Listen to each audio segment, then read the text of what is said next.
Nice. That was fun and happy.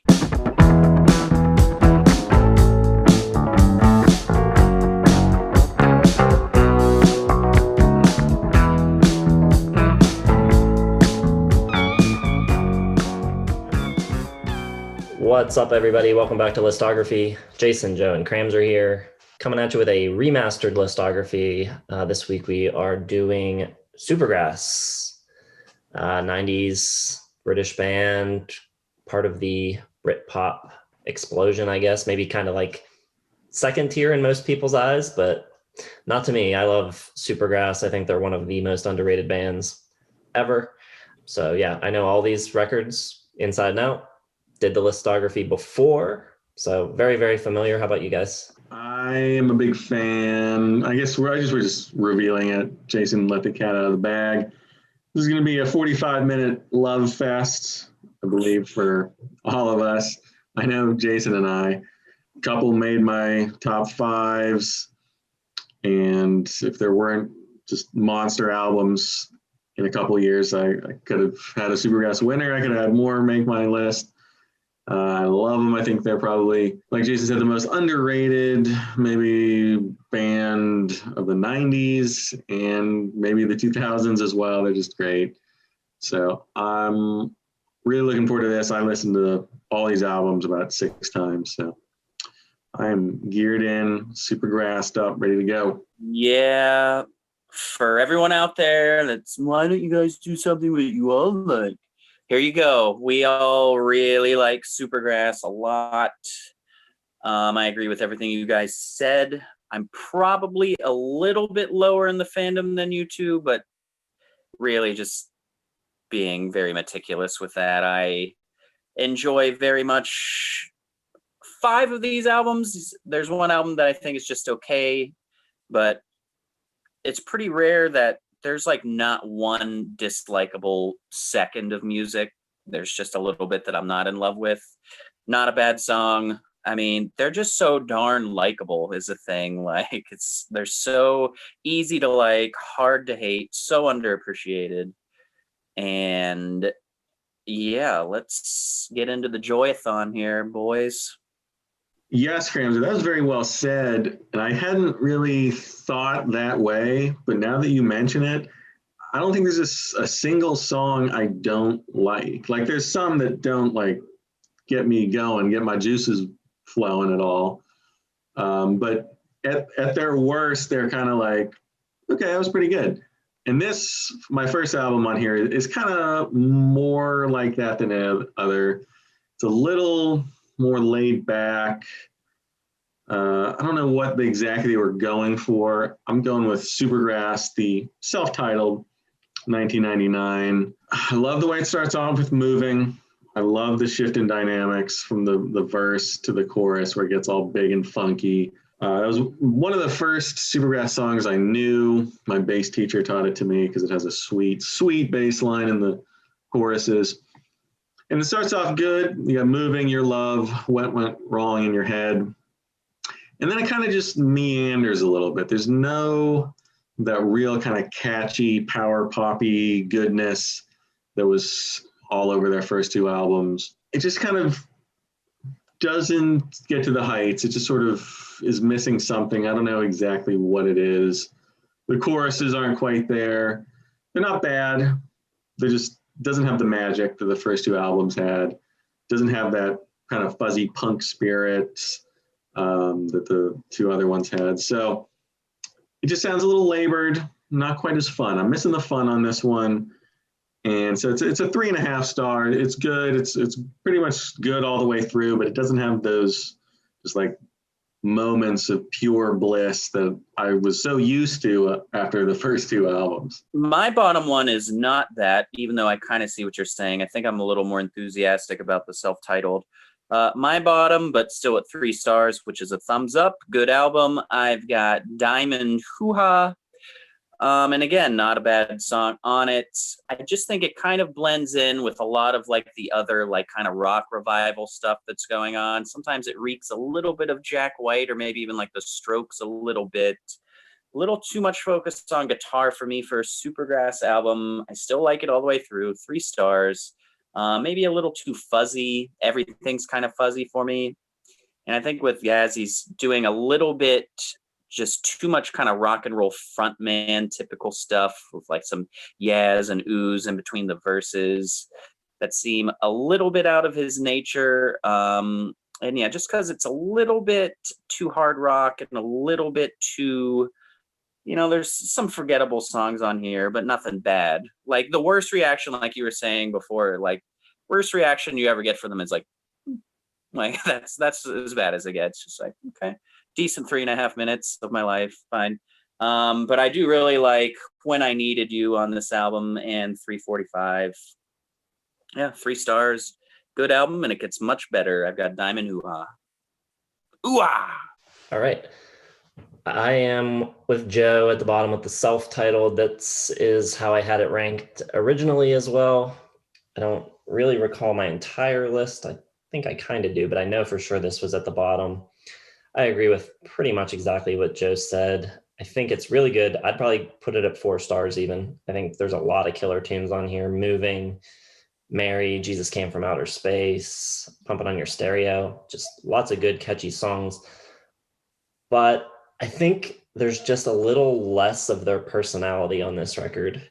Just a little bit less. And it's just kind of a little bit more of like a typical 90s like alt rock record, a little bit more anonymous than everything else. I think it's like splitting hairs. It's not like a much worse record than their other stuff, but it's just not quite, I think, the pinnacle of what they do. And I think the songs that aren't like the really catchy radio type tunes on this record aren't quite as like enveloping as some of the songs that they do on their later records, where they get really good at this kind of less rocky, more atmospheric things, kind of like Run at the end of Life on Other Planets, where that kind of just washes over you. And the more like synthy atmospheric tracks on this record aren't like that all encompassing. They just kind of like drift away without you really even noticing them much. So that's why I'm putting that at the bottom.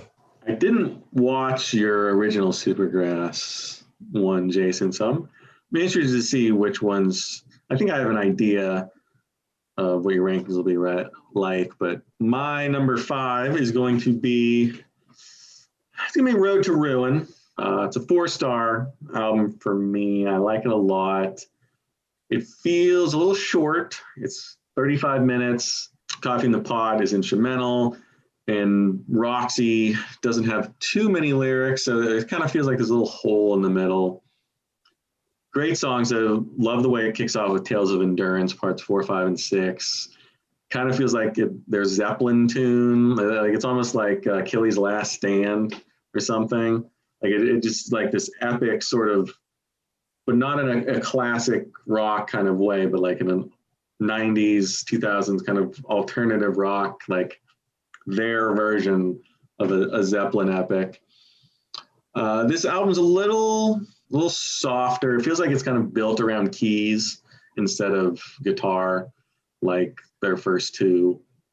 And the preceding album, Life on Other Planets, which was pretty kind of glammy and up-tempo. This was a little laid back, a little kind of haunting, more deliberate. But lots of great songs. I really like Sad Girl. It's kind of like a little McCartney style, minor pop gem. Roxy's great. A lot of mood, a lot of texture. Bitchin' guitar solo. Road to Ruin's cool, kind of like a blaxploitation, funky bass line. But Kick in the Teeth is probably the only one where it really like sounds like classic Supergrass. So I think, again, it's missing like a little bit of that fun, that kind of teenage rebellious spirit that really was a part of their first 2 albums. And they kind of got back a little bit with Life on Other Planets.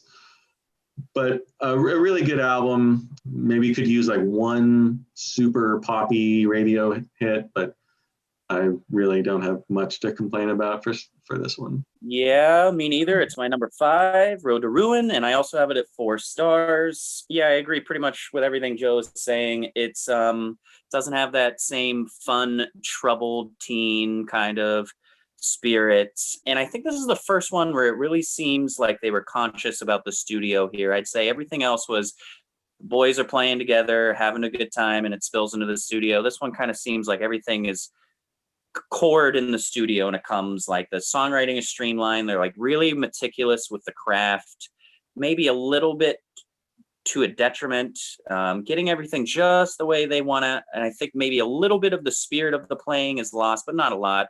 Playing's always refined and tight, and it is here. Held back a little, like you need a little bit more of that fun, like Joe is saying. It's maybe the best sounding album, even though it doesn't sound like a classic Supergrass album. It sounds great. More acoustic stuff, not as punky and spunky. Maybe coming off a wee bit self-conscious, like they maybe decided a little bit of time to grow up, kind of, but not a huge bit. But it really seems like the studio was the motivation. Like, let's see what sort of creative things we can do in here for the first time. But yeah, all the songs Joe mentioned are great. St. Petersburg was the big hit off it, and rightfully so. I don't mind the little weird instrumental things. Tales of Endurance, parts 4, 5, and 6, just missed my top 10, but I do love it. 4 stars. It's a great album, and there are only great albums left. My number 5 is going to be Diamond Hoo-Ha, which I think the traditional Supergrass ranking is probably with this record at the bottom. I think Cram's in line with the sort of traditional, generally accepted critical appraisal of the band, but I think this is pretty underrated. There's a lot of good songs on it. I'd probably go 4 stars for this record as well. I think it's really good. Ghost of a Friend is cool. Rough Knuckles, Rebel in You I like, Bad Blood. Diamond Hoo-Ha Man is really cool, really good rock tune. It was the lead single, and it does sound a lot like a Jack White riff, which I think worked to their detriment maybe a little. It kind of, isn't very original sounding. And so I think people maybe kind of wrote it off a little bit, especially people that were just hearing Supergrass for the first time or weren't really well-versed in their catalog. Hearing that maybe felt like, they were just like a White Stripes clone or something. So, but I still think it's a great rock song, and I think there's a bunch of really good rock songs on this record. The playing on it's great. The production is good, sounds good. It's maybe a little glossy or glossier than their other records at least, but it doesn't bother me at all. I think it's a really good record. Yes, it is. It is my number 4. It made my top 5 in 2008.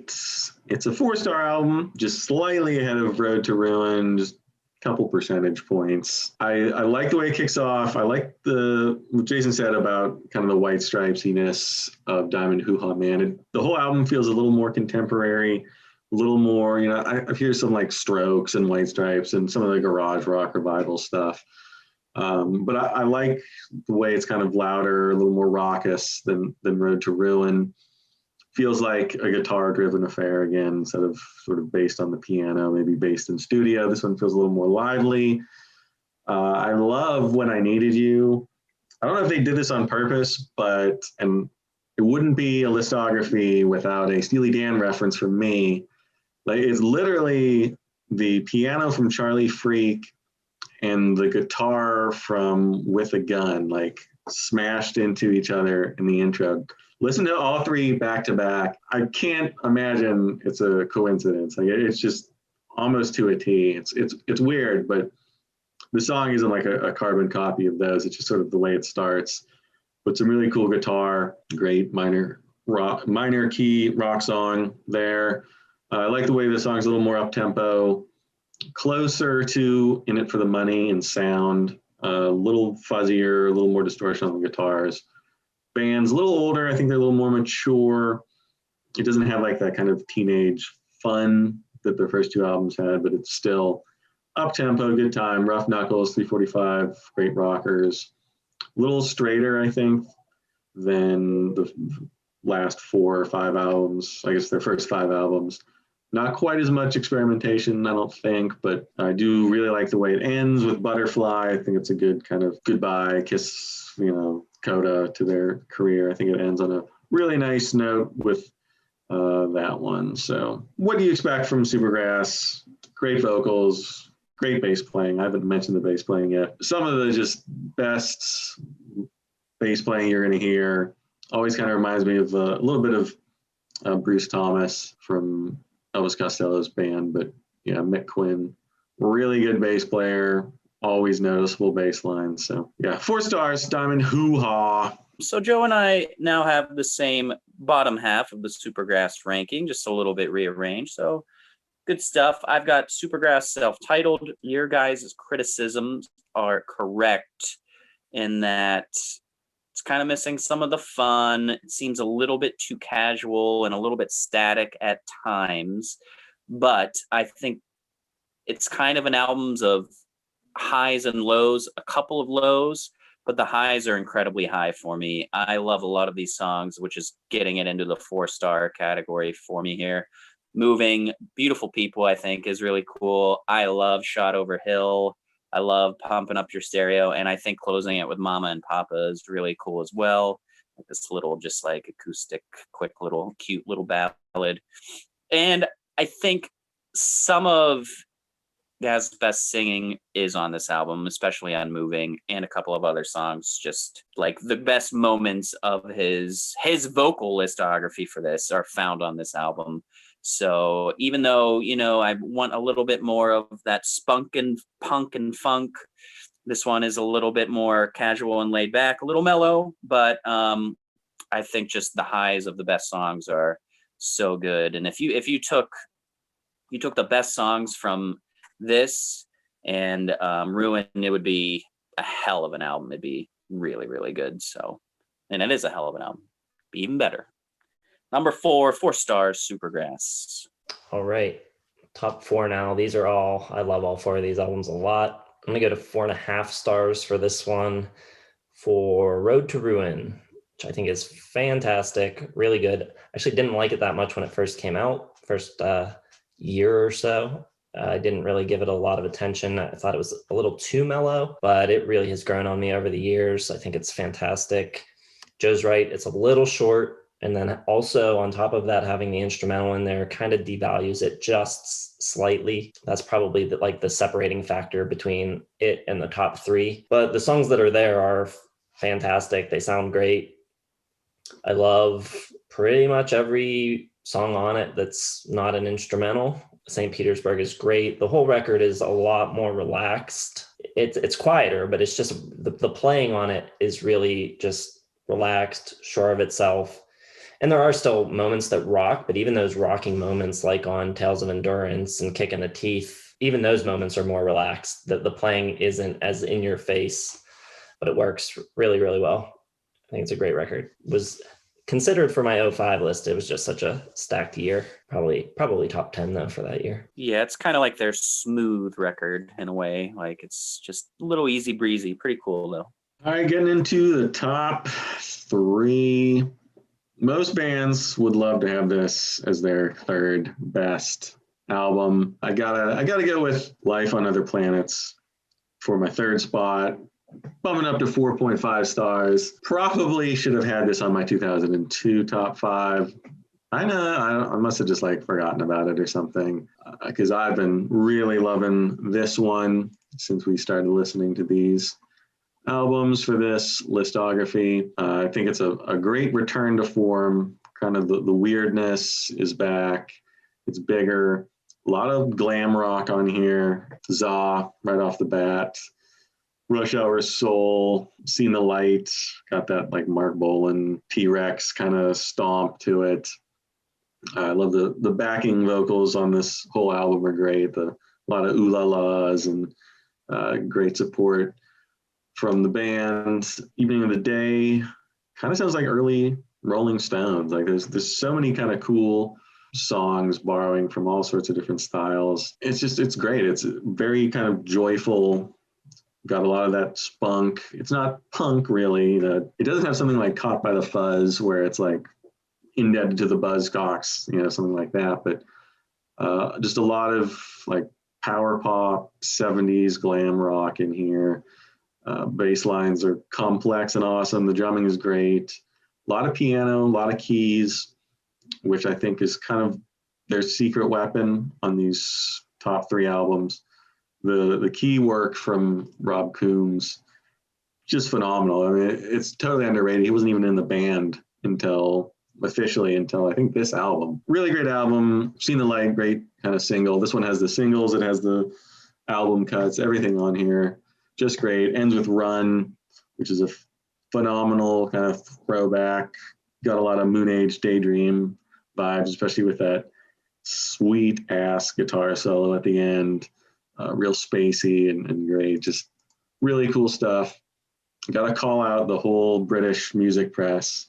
Somehow they didn't like this. Q gave it 2 stars. Guardian gave it 2 stars. Just no idea. Somehow this band was underappreciated even in Britain. So you guys are idiots. This is a phenomenal album, 4.5 stars.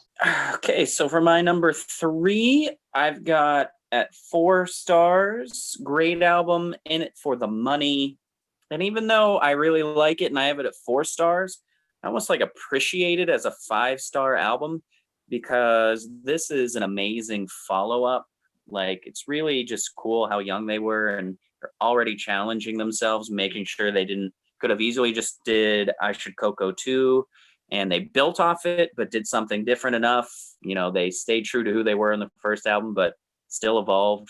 You know, it's kind of like the perfect, I think, platform for a follow-up album. I think it's really good. You know, they said they didn't want to be known for the song All Right, and they kind of, you know, they're already kind of have like a chip on their shoulder, and the guitars attack you on this album, like really poisonous, just electric guitar. Still doing a lot of the same things they do in the first album, but just a lot more visceral, come right at you, like especially on Richard III. Title track is great. I Love Tonight. Some Rolling Stones vibes on this one as well, I'd say. Yeah, everything's just nice, quick, easy, sharp, accessible. It's just such a convenient, accessible, fun listen. They still have that spunk and punky youthfulness. Just so much charisma in the playing, not just in the vocals, but you can tell everyone is just having a blast playing their parts. And I love that about especially the early Supergrass records. So 4 stars, In It for the Money, number 3. My top 3 are all 5-star records for me. They all made my top 5 in their respective years. This one, I expected to possibly win, but actually it ended up being upset by a Sunvolt record. So my number 3 is I Should Coco, the debut album. Obviously, I love it. 5 stars, made my top 5 of that year. It's great. I think the thing that holds it back a little bit from the other 2 and why I have it placed 3rd is the way that it's sequenced, I think, which it is kind of cool the way it's sequenced. It kind of starts out very like high energy, kind of showing their youth and their kind of punk influences a little bit. The songs are fast, they're quick, they're catchy. The second half of the record really starts to open up and show a lot of deeper influences with tracks like She's So Loose and Time, Sofa, Time to Go. Even We're Not Supposed To, which is like this weird kind of interlude type of song where I don't know if they're sucking helium in the studio or if they're like pitching it up after the fact. These like high Munchkin type voices that they're singing the song with. It's really fun. It's goofy, but it's cool. But for me, the album is very backloaded. As great as the first half is, I think it's even better in the second half. So again, splitting hairs, it's phenomenal. A great debut record, but I think the other 2 are maybe slightly more consistent and more well-paced than this one. I agree somewhat with that. It's my number 2. It's 5 stars. Somehow it didn't get onto my 95 list. Must be some kind of oversight on my part because it is just a phenomenal album. The way it starts off, it's like, is this Elvis Costello circa 1978? It's got like that jumpy keyboards and that cool jumpy bass line. Great intro. You got right after that, Caught by the Fuzz, which I just love. One of my favorite Supergrass songs. Just so kind of fun, catchy, total teenage anthem. A Man-Sized Rooster, All Right, Lose It, Lenny. Killer first half.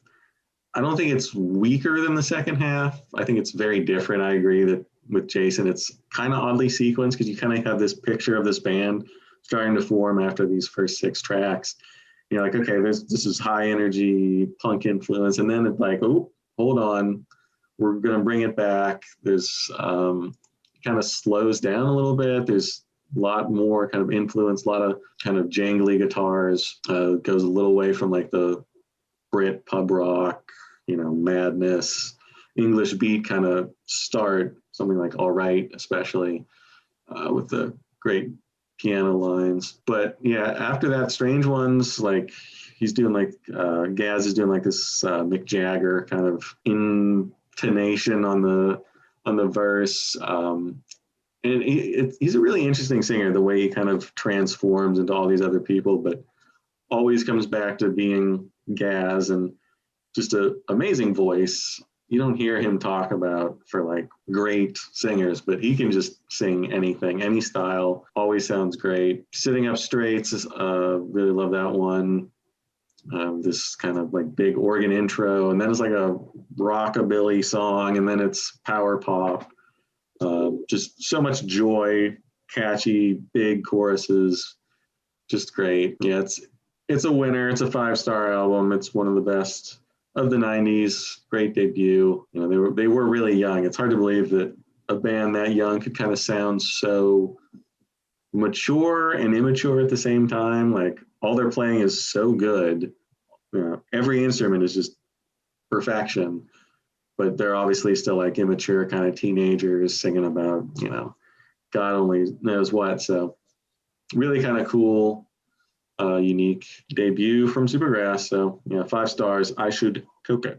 My number 2 is I Should Coco. I've got it at 4.5. Spunky, fun, playful. My favorite thing about this album is there's not many albums that have more personality than this one. It is just full of like this cool 60s vibe spirit. It's like Clubhouse Boys. We're our own fun, rebellious little tribe getting into teenage trouble. We're rambunctious. And Joe put it great that, the content is immature, but they're so mature in their technique about it. But I differ with you guys on this. I like the way it's sequenced. I think it has a nice, just kind of like everything's really short and sparky at the beginning, and then it just kind of has a slow build into complexity, and everything's like a little bit heavier than the thing before it, not in sound, but in just like its complexity and its nature.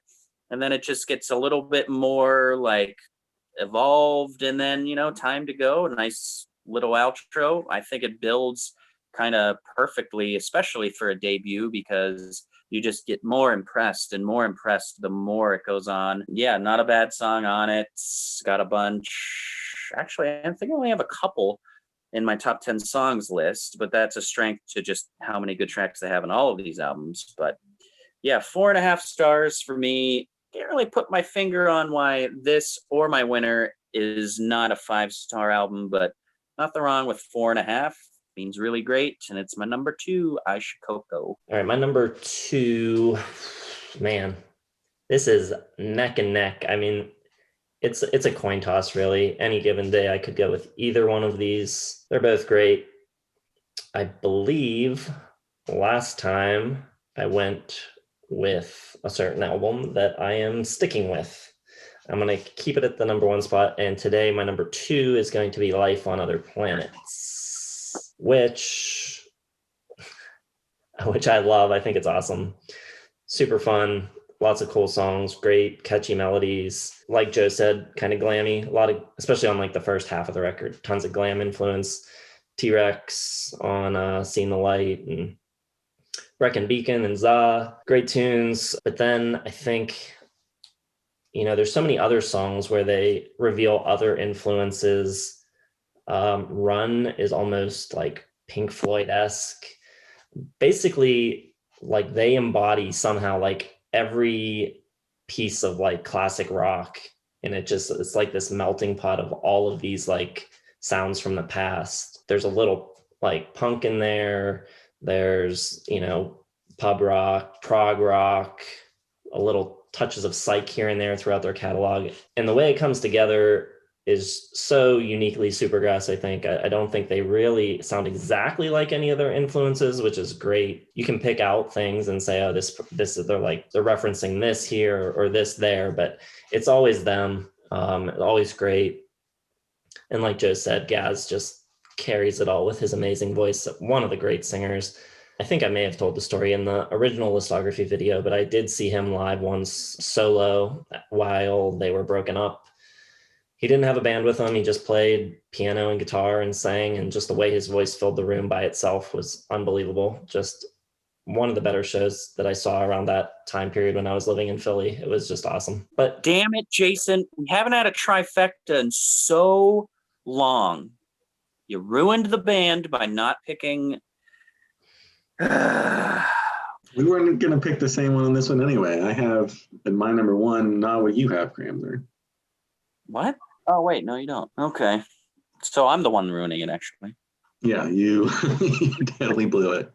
My number one is, of course, In It for the Money, 1997. The only thing holding this out of 1997's top spot was a just terrible coincidence. Unfortunately, they put out an album the same year as OK Computer and Whatever Never Amen.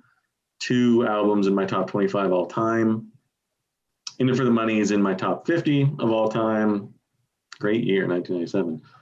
I love this album so much. It is so good. They took their entire, production from I Should Coco, refined the sound. It sounds so good. The arrangements, the acoustic and 12-string guitar that they produce on this album is maybe my favorite ever produced on an album. It sounds so freaking perfect. I can't get over it. The guitar tones on this album just rule so much. The bass is great. I love the horns that pop in all over the place. Quinn's bass playing on this is really cool. He does this like hammer on, pull off, like wavery kind of thing all the time. Really does it on Sun Hits the Sky. Sounds great. The acoustic guitar, especially on It's Not Me and Late in the Day, just chef's kiss to that. The way it starts off with the organ, that kind of like weird, like you don't expect In It for the Money, the song, to kind of evolve the way it does with that like big serious organ, and then it breaks down into like this In It for the Money kind of thing, and then gets this big awesome like outro with horns popping in, just so epically huge. Love it. My favorite Supergrass song, spoiler alert. As soon as I heard that, I was hooked. I don't remember the first time I listened to this album, but I turned it on and I heard this song, and it's like, this just blew my mind. Everything after that's great. Richard III kind of got that punk energy. It's not quite as fun as something like Caught by the Fuzz or All Right, but great energy. Just sort of the variety on the album. On Sometimes I Make You Sad, the rhythm being supplied by them just like grunting. Really just kind of, they seem to do that on a bunch of albums where they'll have like one track where it's like sort of experimental, throwing in weird stuff. On I Should Coco is like the helium. This one, they just decided to do the rhythm track with grunts. Whatever, it works. Everything on here works. All the choruses, so big, so catchy. The playing's phenomenal, obviously. Some really good like lead guitar, great guitar solos on here, especially on Late in the Day, the way it kind of breaks in after that long key section. There's just not enough time to talk about how great this album is. Every song on it is great. I could have put every song on here in my top 10 and been fine. It rules. I love it. Love every minute of it. And 5 stars. In It for the Money, my number one Supergrass album. Number one for me, by a hair over I Should Coco, is going to be Life on Other Planets, 4.5 stars. Starts off so friggin' strong with Za, Rush Hour Soul, Seen the Light, Brecon Beacons. Like, you're just like, keep it coming. And then the rest of the album's like relentless. It's so good. And even though, like, I agree with you guys that Gaz is one of the more underrated lead singers of all time, I really like Mick Quinn singing a few of these songs too on here. I think it's really cool. It just kind of gives a little bit more well-roundedness and variety to them, and it just doesn't stop. Every song, I think, just the reason I've got it over I Should Coco barely is I just think the songwriting is a little bit better on and doesn't just kind of rely on the fun and the energy as much as I Should Coco. Not that that's bad for I Should Coco, but this one has a little bit more blend of their kind of studio technique, and that originalness comes right in the middle of their timeline. And yeah, I think it's great. Not a song on here I don't like. I love the way it kind of ends with Prophet 15 and Run. I think the bass on this album is probably the best. Yeah, never done nothing like that before. It's just an awesome punk rocker. I don't think that made my top 10 because there's just so many songs I really like. And even more problematic, like we said at the beginning of the video, there's no songs I don't like. So really, I'm looking at 70 songs that are all in the running, at least at the beginning. So yeah, I think this album is really great.